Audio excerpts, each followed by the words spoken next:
Đúng nè, nhưng khơi phết ní họ ca nghe là hột. Mình ta. Nhưng có bông ta họ ca nghe á, hay chiếc chụp chọc nó ấy kì, hay chỉ được bọc trong hôn na tử. Nè, khơi phao chờ nó mà.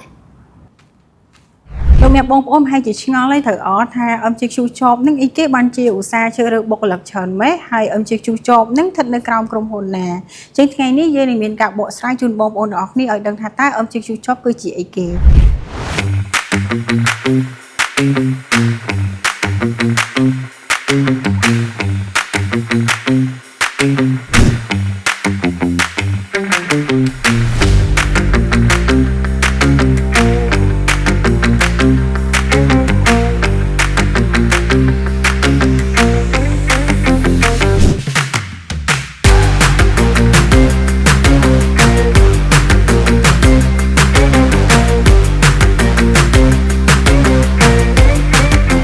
ជាជួចប់គឺជាបណ្ដាញផ្សព្វផ្សាយឱកាសការងារទៅកាន់បងប្អូនដែលកំពុងតែស្វែងរកការងារធ្វើហើយជាជួចប់គឺស្ថិតនៅក្រោមក្រុមហ៊ុន Mainly Good Education ដែលដឹកនាំដោយអ្នកអង្គការវិជ្ជបណ្ឌិត Good Mainly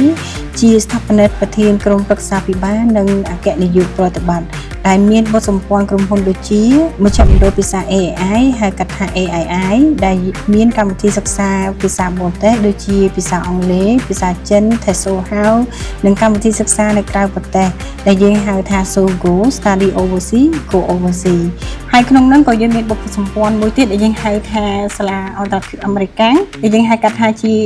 សាលា AIS ដែលមានកម្មវិធីសិក្សាចំណេះដឹងទូទៅពីថ្នាក់ក្រោមមត្តេយ្យសិក្សារហូតដល់ថ្នាក់ទី 12 អញ្ចឹងនេះគឺជាបទសម្ព័ន្ធដែលនៅក្រោម Mainly Good Education ប៉ុន្តែប៉ុណ្ណោះយើងក៏បានផ្ដល់នៅការចែករំលែកនៅបទពិសោធន៍ជាច្រើនទៅកាន់សិក្សានិស្សិតដែលកំពុងរៀបចំខ្លួនក្នុងទីផ្សារការងារផងដែរដែលយើងធ្វើនៅទៅតាមបណ្ដាញអង្គការក៏ដូចជាក្រុមហ៊ុននិងសាលាដែលសិស្សនិស្សិតកំពុងតែស្វែងរកការងារធ្វើមួយទៀតខ្ញុំភ្លេចប្រាប់បងប្អូនថាMCQ Job របស់យើងគឺយើងមាន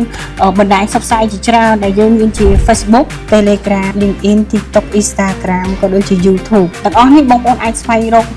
ឱកាសការងារជាច្រើនទៅតាមបណ្ដាញផ្សព្វផ្សាយរបស់យើងដូច្នេះនៅចាំអីទៀតឱកាសការងារជាច្រើនកំពុងរង់ចាំបងប្អូនដាក់ពាក្យភ្លាមយើងសម្ភាសន៍ភ្លាម